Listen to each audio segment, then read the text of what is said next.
오늘 저희들에게 주시는 하나님의 말씀은 로마서 8장 1절에서 8절까지 말씀입니다.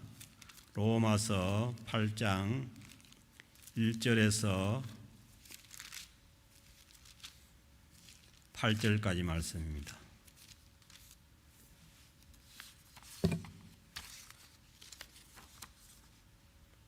로마서 8장 1절에서 8절까지 말씀 한 절씩 교독하겠습니다. 그러므로 이제 그리스도 예수 안에 있는 자에게는 결코 정죄함이 없나니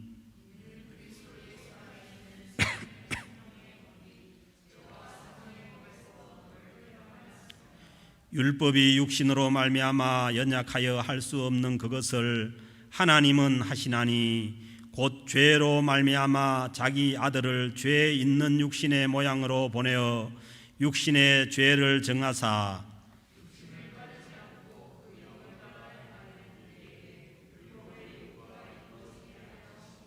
육신을 따르는 자는 육신의 일을, 영을 따르는 자는 영의 일을 생각하나니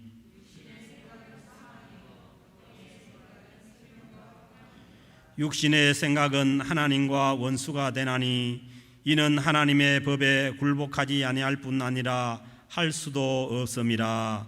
육신에 있는 자들은 하나님을 기쁘시게 할 수가 없느니라. 아멘.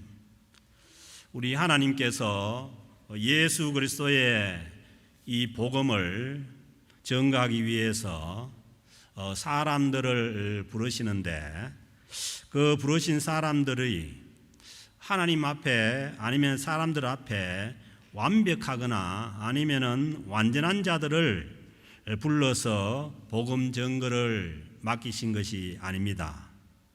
우리가 잘 아는 것처럼 베드로와 같이 실수가 많고 결함이 많은 사람들을 하나님께서 부르셨습니다. 그래서 베드로의 경우를 볼 때도 주님 앞에 실수로 인해서 베드로를 향해서 주님께서 사단아 내 뒤로 물러가라. 얼마나 참 치욕적인 얘기입니까? 결정적인 실수도 하고, 그리고 더 결정적인 것은 예수님이 십자가에 못 박히는 그 고통 앞에서 주님을 3번이나 부인하고 떠나버리는 그런 결함이 있는 사람들을 불러서 하나님께서 주의 복음을 전거하도록 하십니다.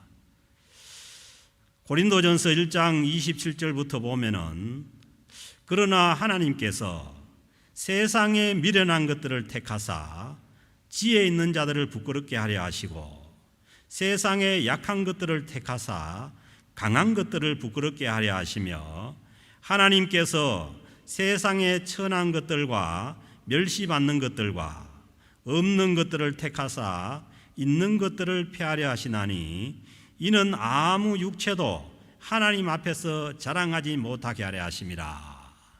하나님께서 복음을 위해서 부르신 사람들이 이렇게 미련하고 약하고 천하고 또 없고 멸시받는 자들인데 어떻게 예수 그리스도의 복음을 이 세상에 전거할 수가 있다는 말씀입니까?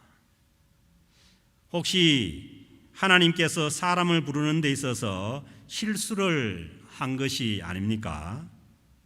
그런데 우리가 복음성가에서도 잘 아는 것처럼 신실하신 하나님은 실수가 없으신 하나님이십니다. 그래서 하나님께서 이 복음을 맡아서 전가하기 위해서 부르는 사람들이 여러 가지로 부족하고 또 참 세상적으로 볼 때 연약한 가운데 있는 자들을 불러서 하나님께서 복음을 전가하시는 것이 주님의 부르심이고 결코 실수가 아닙니다. 하나님께서 우리의 부족을 알고도 예수 그리스도의 복음을 맡기신 것은 왜냐하면은 성령님을 보내셔서 성령님께서 도와주실 수가 있기 때문입니다.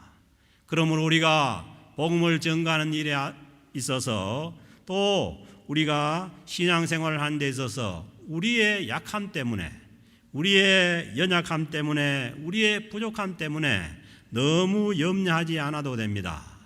오히려 우리의 부족함과 또 우리의 약함 때문에 성령님을 더 의지하게 되고, 그리고 그 성령님을 의지함으로 인해서 우리가 정말 주님 안에서 강한 자들이 될 수 있기 때문입니다. 그러므로 우리가 신앙생활을 하는 데 있어서 또 복음을 전하는 데 있어서 우리의 연약함이나 부족함이 문제가 아니라 문제는 성령님을 의지하지 않는 것이 잘못입니다. 오늘 주신 이 로마서는 사도 바울이 로마에다가 쓴 글입니다. 바울은 어떤 사람입니까? 바울은 예수 그리스도를 알기 전에, 주님을 믿기 전에는 자기가 완전한 사람인 줄 알았습니다. 그래서 빌립보서 3장에 보면은 자기 자신을 향해서 이런 얘기를 합니다. 그러나 나도 육체를 신뢰할 만하며, 자기의 육체를 신뢰할 만한 자였다는 거예요. 만일 누구든지 육체를 신뢰할 것이 있는 줄로 생각하면은 나는 더욱 그리하리니. 누가 육신적으로 자신 있는 사람들이 있다면은 바울 자신은 누구보다도 자신 있고 더 낫다는 거죠.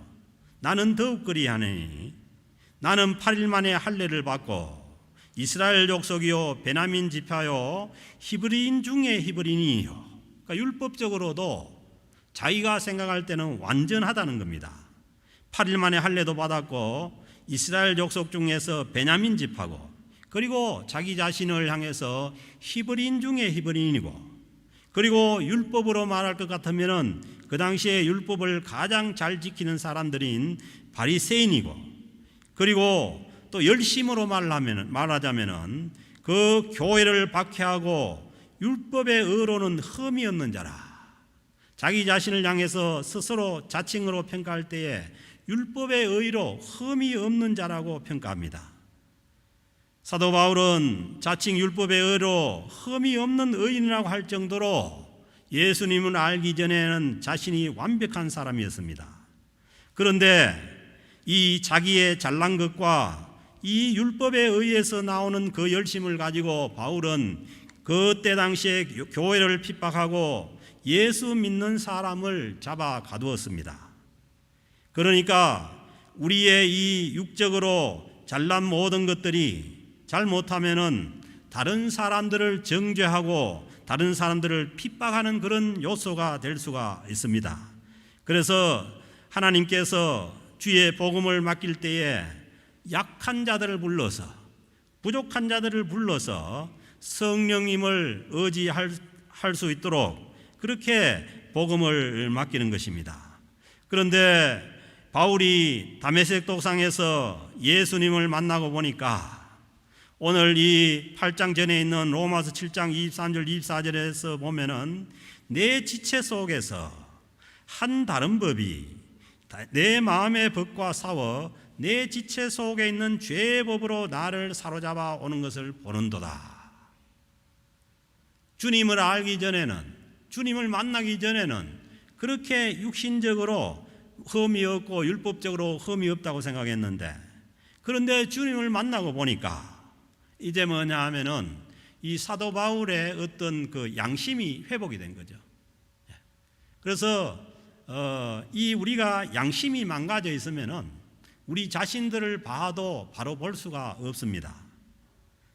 그래서 이 주님을 만나고 난 다음에 보면은 내 지체 속에서 죄의 법으로 나를 사로잡는 것을 보는도다. 죄가 자기 안에 있어서 자기 육신의 그 죄가 자기를 사로잡는 것을 볼 수 있는 그런 눈이 열리는 거죠. 그러면서 오라 나는 공고한 사람이로다. 이 사망의 몸에서 누가 나를 건져내라. 자신의 그 육신의 죄악을 볼 때에 이 사망의 몸에서 누가 나를 건져내라고 자신의 죄악됨과 부족함을 고백하게 됩니다. 그를 이 죄악의 공감에서 구원하시는 분이 바로 우리 주 예수 그리스도이신 줄로 믿습니다. 우리가 주님을 알 때에 우리의 부족함을 우리가 알 수가 있고, 그리고 그 연약한 부족한 가운데 우리를 구원하시는 분이 예수 그리스도임을 우리가 확신할 수가 있다는 것이죠. 그래서 7장 25절에 보면은 우리 주 예수 그리스도로 말미암아, 결코 자기의 의나 자기의 의지나 자기의 어떤 율법을 지키는 그런 자기 의로 말미암아가 아니고 우리 주 예수 그리스도로 말미암아 하나님께 감사하리로다. 그런즉 내 마음으로는 하나님의 법을, 육신으로는 죄의 법을 섬기노라. 그래서 우리가 예수님을 믿고 예수 그리스도를 통해서 우리가 구원을 받았지만은 우리는 마음으로 하나님의 법을 섬기지만은 우리의 육신으로는 죄의 법을 섬긴다는 거예요. 구원받은 하나님의 백성들에게도 이 육신의 연약함이 남아 있습니다. 빌립보서 3장 7절 8절에서 바울이 이렇게 고백합니다. 그러나 무엇이든지 내게 유익하던 것을 내가 그리스도를 위하여 다 해로 여길 뿐더러. 그 예수 그리스도를 알기 전에는 자기의 의를 더해주고 자기를 완전하게 해준다고 생각했던 그 모든 것들을 주님을 알고 난 다음에는 다 해로 여길 뿐더러 또한 모든 것을 해로 여기면 내 주 그리스도 예수를 아는 지식이 가장 고상하기 때문이다. 아멘. 우리가 주님을 알면 알수록 우리 육신의 것을 부정하게 되고 이 세상의 것을 내려놓게 되고 부정하게 됩니다. 그러면서 심지어 이렇게 말합니다. 내가 그를 위하여 모든 것을 잃어버리고, 이것은 스스로 잃어버린다는 거예요. 그리고 그 모든 것들을 배설물로 여기면 그 모든 것들을 배설물처럼 여긴다는 거예요. 그렇게 하는 것은 그리스도를 얻고 주님을 얻고자 함이라는 거예요. 그리고 그 그리스도 안에서 발견되려 함이니. 아멘. 우리는 우리의 현 주소를 알아야 됩니다. 우리는 이 세상에 발을 딛고 살고 있지만은 우리의 영원한 주소는 예수 그리스도 아니고, 그리고 우리는 언제나 예수 그리스도 안에서 발견이 돼야 됩니다. 내가 가진 의는, 이제 주님을 믿고 나서 보니까 내가 가진 의는 율법에서 난 것이 아니요, 율법에서 난 것이 아니고 오직입니다. 오직 그리스도를 믿는 믿음으로 말미암은 것이니, 곧 믿음으로 하나님께로부터 난 의라. 아멘. 우리를 구원하는 의는 우리의 육신에서 나오는 것이 아니고 우리의 의지에서 나오는 것이 아니고 오직 그리스도를 믿음으로 말미암은 것이니 믿음으로 하나님께로부터 난 의입니다. 아멘. 우리에게 난 의로는 구원을 얻을 수가 없고 하나님께로부터 주어지는 의로 구원을 얻는다는 것입니다. 그래서 베드로와 같이 결함이 많은 사람이든지 사도 바울과 같이 자칭 완전하고 의로운 사람이라고 착각한 사람이라도 예수 그리스도 안에 있으면은 구원을 얻는다는 것이 복음입니다. 그러므로 예수 그리스도 밖에는 구원이 없고 온전히 예수 그리스도 안에 구원이 있다는 말씀입니다. 그래서 8장 1절에서, 오늘 주신 8장 1절에서 이렇게 말씀하시죠. 그러므로 이제 그리스도 예수 안에 있는 자에게는, 예수 그리스도 안에 있는 자에게는 결코 정죄함이 없다는 것입니다. 그래서 우리의 의나 아니면 율법의 의로 우리가 거기에 머물러 있을 때는 율법이 우리를 계속해서 정죄합니다. 율법은 뭐냐면 하는 역할이 우리를 정죄하는 역할이에요.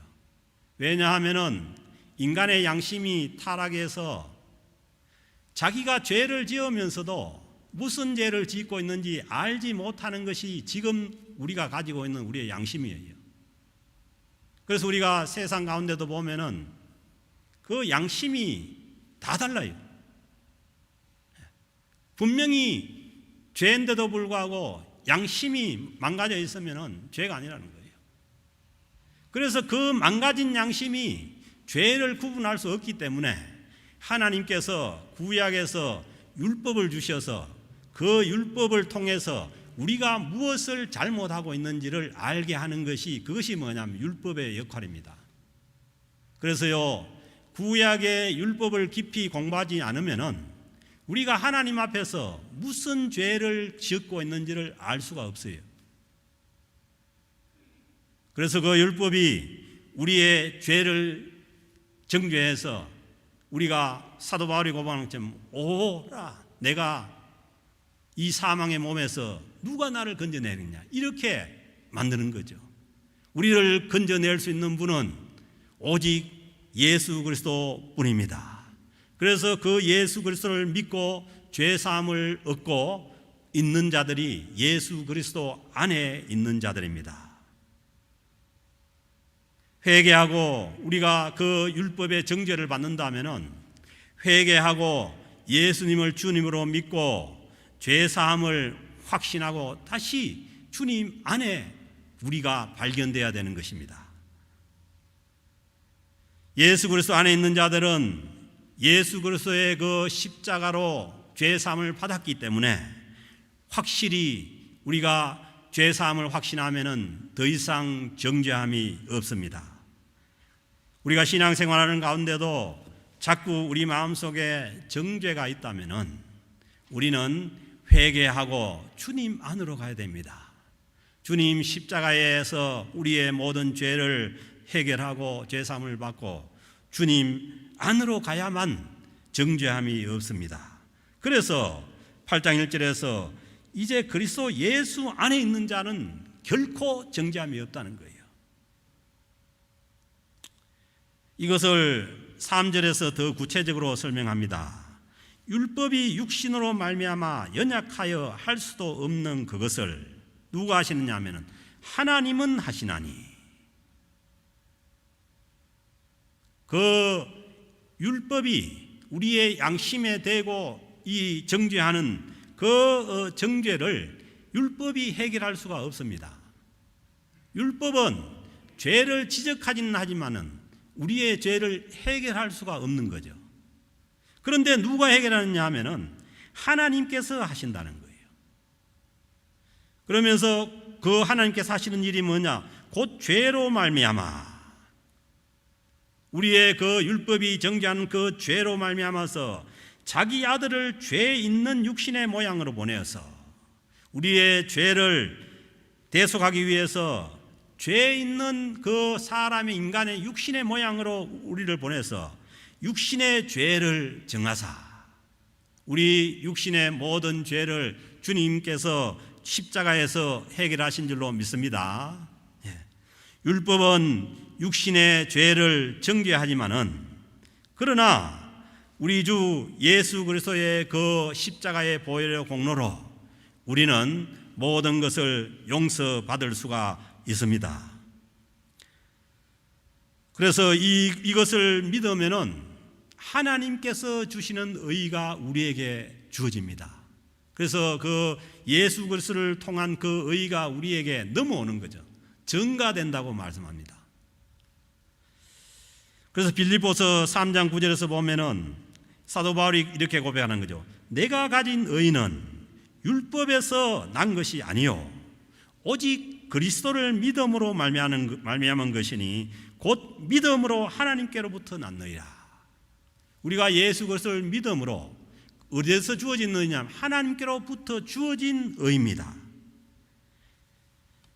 그래서 8장 2절은 예수 그리스도를 믿음으로 말미암은 하나님께서 주신 의를 가진 자들은 생명의 성령의 법이 작동을 해서 죄와 사망의 법에서 해방하였다고 말씀합니다. 해방한다는 말씀이 아니고 이는 그리스도 예수 안에 있는 생명의 성령의 법이 예수 그리스도 안에 있으면 결코 정죄함이 없고 그 예수 그리스도 안에 있는 생명의 성령의 법이 죄와 사망의 법에서 너를 해방하였음이니라. 아멘. 우리는 이 해방되었다는 것을 믿음으로 우리가 해방될 수가 있습니다. 우리가 그 일제시대 때도 경험했지 않습니까? 일제시대 때 우리가 자유가 없이 해방이 되지 않았을 때는 그 일제의 지배를 받고 있었던 거죠. 그런데 8월 15일 날 해방이 되고 난 다음에는 더 이상 그 일본의 지배를 받을 이유가 없는 거죠. 설사 해방되고 난 다음에도 그 일본 사람들이 일본 경찰이나 그 사람들이 남아가지고 우리를 괴롭힐 수가 있어요. 그러면은 담대하게 우리는 해방되었다고 선언하고 더 이상 당신들의 지배를 받지 않는다고 선언을 해야 되는 거예요. 그런 것처럼 우리가 예수 그리스도 안에서 생명의 성령의 법이 우리를 해방하였는데도 불구하고 자꾸 이 죄와 사망의 법이 우리를 정죄하고 우리를 거기로 몰고 갈 때 우리는 담대하게 그걸 거부해야 됩니다. 왜? 예수 그리스도 안에 있는 자에게는 생명의 성령의 법이 우리를 이미 죄와 사망의 법에서 해방을 했다는 거예요. 그런데 이 진리를 믿지 못하면은 계속해서 당합니다. 이미 해방이 됐는데도 불구하고 일본 순경만 보면, 순사만 보면은 겁을 내서 들들 떨고, 아니면은 일본 사람들이 오면은 겁이 나서 도망가고, 그런 게 아닙니다. 그런 것처럼 우리는 분명히 예수 그리스도 안에 있는 생명의 성령의 법 안에 있으므로 우리를 정죄하고 우리를 죄와 사망의 법으로 자꾸 몰고 가는 이 세력을 우리가 거부를 해야 되는 거죠. 나는 분명히 그리스도 안에서 생명의 성령의 법을 받고 그 지배를 받고 있는 자라고 우리가 선언을 하고 거부를 해야만 우리는 그 죄의 정죄에서 벗어날 수가 있습니다. 그래서 4절에 보면은 육신을 따르지 않고, 이 육신의 그 죄악을 따르지 않고 영을 따라 행하는 우리에게 율법의 요구가 이루어지게 하려 함이라. 아멘. 율법이 정죄하는 그 모든 죄악에서 우리가 벗어날 수 있는 길은 성령을 따라 사는 길입니다.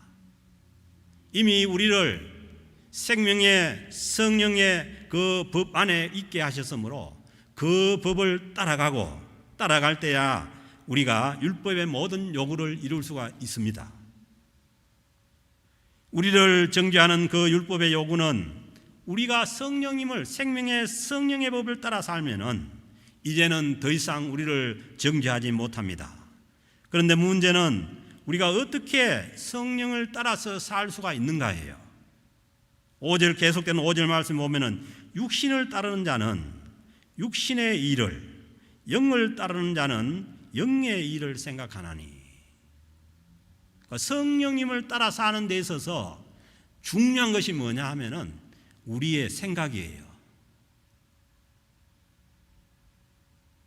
그래서 제가 우리 수요 성경 공부도 말씀드렸지만은 이 성령님이 우리 안에서 역사하시는데 어디서 역사하시냐 하면은 우리 마음과 우리 생각 속에 역사하시는 거예요. 그래서 우리는 언제나 우리 생각이 무엇을 따르고 있는가를 점검을 해야 됩니다. 그래서 성령님께서 오셔서 우리를 변화시키는데 이 성령님께서 뭘 변화시키냐 하면은 우리의 생각을 변화시킵니다. 생각이 변화되어야만, 우리 마음에서 나오는 생각이 변화되어야만 우리가 변화하게 되는 거죠. 우리의 생각은 언제나 성령을 따를 수도 있고 육신의 죄를 따를 수가 있습니다. 그러므로 우리는 우리의 생각과 우리의 마음이 뭘 따르고 있는지를 늘 살펴야 됩니다. 성령의 지배를 받지 않고 내 육신의 타락한 자에서 나오는 이 탐심과 이기심과 이것들을 따라가는 한 우리는 언제나 그 율법의 정죄를 받게 됩니다. 그래서 갈라디아서 5장 19절에서 말씀하시죠. 이 육신을 따른 일들은 분명하다는 거예요. 음행과 더러운 것과 호색과 우상 숭배와 주술과 원수 맺는 것과 분쟁과 시기와 분냉과 당짓는 것과 분열함과 이단과 투기와 술취함과 방탕함과 또 그와 같은 것들이라. 그러니까 우리의 생각이 이런 데 머물러 있으면은 이것은 뭐냐면 성령을 따르는 생각이 아니라는 거예요. 그러면서 6절에 주신 말씀 보면은 육신의 생각은 사망이요. 그런 육신의 생각에 머물러 있는 한 우리는 사망의 지배를 받게 되고 죄의 지배를 받게 된다는 거예요. 영의 생각은, 성령을 따르는 생각은 뭐냐 하면은 생명과 평안이라는 거예요. 아멘. 그래서 뭐 그렇게 흔히 얘기하잖아요. 뭐 나는 잘 모르겠는데 교회에 오니까 마음이 편안하더라. 뭐 이런 얘기를 하지 않습니까? 그래서 우리가 성령을 따르는 자의 그 특징이 뭐냐 하면은 마음의 평안이에요.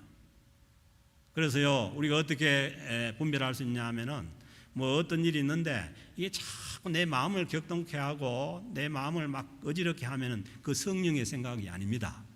그것은 우리의 육신의 생각, 우리의 육신이 그 육신의 생각을 따르고자 하는 그 가운데 있을 때에 그런 일이 있는 거죠. 그렇다고 해가지고 성령께서 우리에게 안 계신 게 아니죠. 성령께서 계시기 때문에 갈등과 충돌이 일어나는 거예요.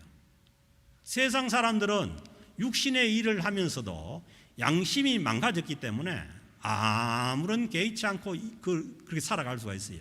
그러나 신자들은, 성령님께서 함께하는 신자들은 그런 일을 그렇게 살아갈 수가 없어요. 그래서 우리는 그렇게 됐을 때는 하나님 앞에 엎드려서 기도해야 됩니다. 마음의 평안이 올 때까지 기도해야 되는 것입니다. 왜냐하면은 성령님께서 이 로마서 8장 26절에 보면은 이와 같이 성령도 우리의 연약함을 도우시나니, 우리가 연약한 자들이라 했잖아요. 근데 성령님께서 우리의 연약함을 도우시는데 우리는 마땅히 기도할 바를 알지 못하나, 우리는 마땅히 기도할 바를 알지 못하는 거예요. 오직 성령이 말할 수 없는 탄식으로 우리를 위하여 친히 간구하시느니라. 성령께서 우리를 위해서, 우리와 함께한 성령님이 친히 간구하신다는 거예요. 여러분 기도해보면 알잖아요. 스스로 입에서 탄식이 나올 때가 있어요. 아이고 내 꼬라지가 왜 이런고. 그거 뭐냐 하면은 내가 탄식하는 것 같지만 그게 아니고 성령께서 탄식하는 거예요. 이 성령께서 함께하지 않는 그런 사람들은 뭐 기도를 하지 않을 뿐만 아니라 별 문제가 없어요. 그런데 성령께서 우리와 함께 하시면은 우리가 이 육신의 생각을 따르고 육신의 정욕을 따를 때 우리를 탄식하게 만드는 거예요. 그래서 요한복음 14장 27절에서도 주님이 말씀하시죠. 주님께서 십자가를 지시고 떠나가야 될 그 상황 가운데 이 제자들이 이 육적인 생각하고 이 영적인 생각이 어울려서 뭐 어떻게 할 수가 없었던 거예요. 그 상황 가운데서 주님께서 말씀하시기를 평안을 끼치노니 곧 나의 평안을 너희에게 주노라.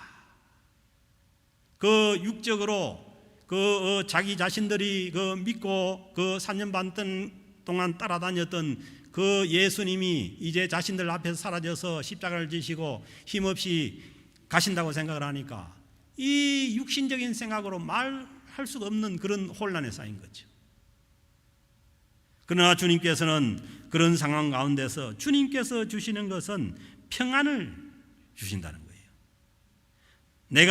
내가 주는 것은 세상이 주는 것과 같지 아니하리니 너희는 마음에 근심하지도 말고 두려워하지도 말라고 말씀하십니다. 그래서 이 세상에 아니면은 나의 주변에 벌어지는 상황이 문제가 아니라 주님의 평안을 우리가 소유하느냐 안 하느냐가 문제입니다. 이 주님의 평안을 소유하기 위해서는 우리가 육신의 생각을 버리고 온전히 성령의 생각을 따를 때 우리는 어떤 상황 가운데서도 평안을 얻을 수가 있는 줄로 믿습니다. 주님께서 주시는 평안은 세상이 주는 것과 같지 않다는 것입니다. 요한복음 20장 21절 22절에서도 부활하신 주님께서 제자들에게 찾아오셔서 제일 먼저 하신 말씀이 예수께서 또 이르시되 너희에게 평강이 있을지어다. 이 말씀을 하시고 그들을 향하사 숨을 내쉬며 이르시되 성령을 받으라 말씀하십니다. 그래서 우리가 성령 함께 하시는 성령님을 온전히 따를 때 우리에게 평안이 주어지는 줄로 믿습니다. 그래서 우리가 이 팬데믹 상황을 보내면서 우리 마음에 평안이 없다면은 주님으로 믿어야 된다고 했잖아요. 이 세상에 어떤 권력자도 어떤 세력도 어떤 물질도 우리의 주인이 아니라 예수 그리스도가 우리의 주인이심을 선언을 하고 그리고 우리의 죄를 회개하고 주님께로 가면은 성령님을 선물로 받는다고 했습니다. 그래서 우리가 온전히 주님 안으로 가면은 주님께서 주시는 평안을 우리가 누릴 수가 있는 줄로 믿습니다. 우리를 근심하게 하고 사망의 두려움을 주는 이런 생각들은 하나님과 원수가 된 생각이라고 말씀합니다. 7절에 보세요. 육신의 생각은 성령을 따르지 않는 이 우리의 육신의 생각은 하나님과 원수가 되나니, 하나님과 원수가 되는 생각을 하고 있으면 우리 마음이 편하겠어요? 얼마나 우리 마음이 격동이 되고 힘들고 어려운 그러한 그 시간을 보냈는지 몰라요.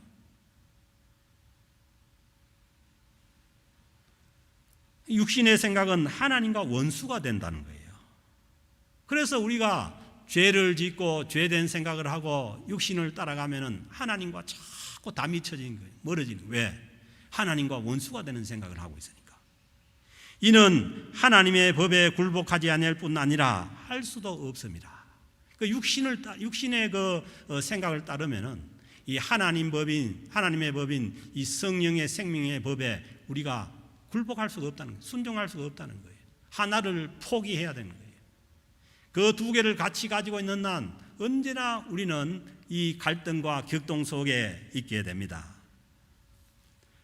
그러기에 8절에서는 육신에 있는 자들은 이 육신의 그 우리의 타락한 자에서 나오는 그러한 탐욕과 또 이기심과 그것들을 따라가고 있는 거기에는 육신에 있는 자들은 하나님을 기쁘시게 할 수가 없느니라.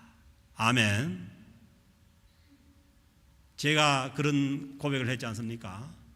제가 하나님을 모를 때 내 나름대로 추구하고 내 나름대로 어렵다고 생각한 모든 것들이 제가 하나님 앞에 회개하고 보니까 그 모든 것들이 하나님 없이 생각하고 주장하고 했던 모든 것들이 죄악이더라는 거예요. 그것들로는 하나님을 기쁘게 할 수가 없습니다. 육신의 생각은 하나님과 원수가 되고 그리고 육신에 있는 자들은 하나님을 기쁘시게 할 수가 없습니다. 우리가 하나님을 기쁘시게 할 수 있는 길은 회개하고 예수 그리스도 안으로 들어와서 생명의 성령의 법의 지배를 따라갈 때입니다. 그때서야 하나님을 기쁘시게 할 수가 있습니다. 사랑하는 성도 여러분, 우리가 죄와 사망의 법에서 벗어나서 그 세력에서 벗어나서 생명의 성령의 법을 따르는 것이 하나님을 기쁘시게 하는 길입니다. 보세요.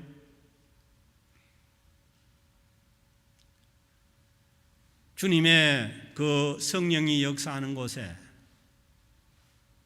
주님 안으로 돌아온 그곳에 모든 밝은 길이 주어집니다.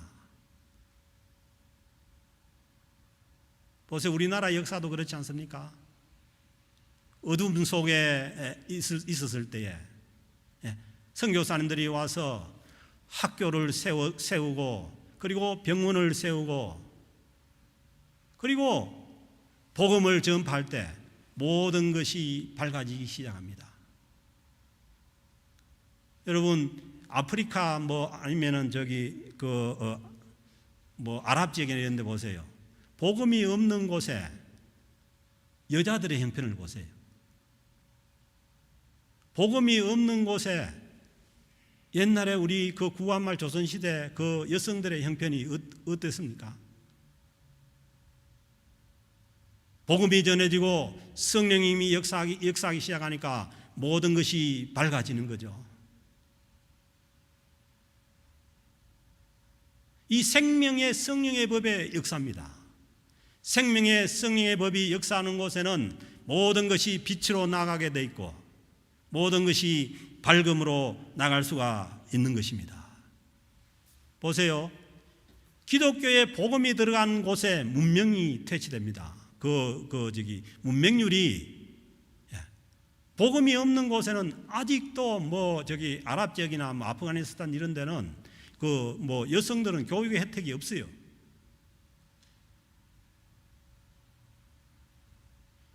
복음이 들어가는 곳에 학교가 세워지고 병원이 세워지고 그렇게 해서 모든 어둠에서 빠져나올 수가 있는 것입니다. 우리의 심령도 마찬가지입니다. 생명의 성령의 법이 우리를 지배하고 따라가야 우리가 밝음으로 나올 수가 있습니다.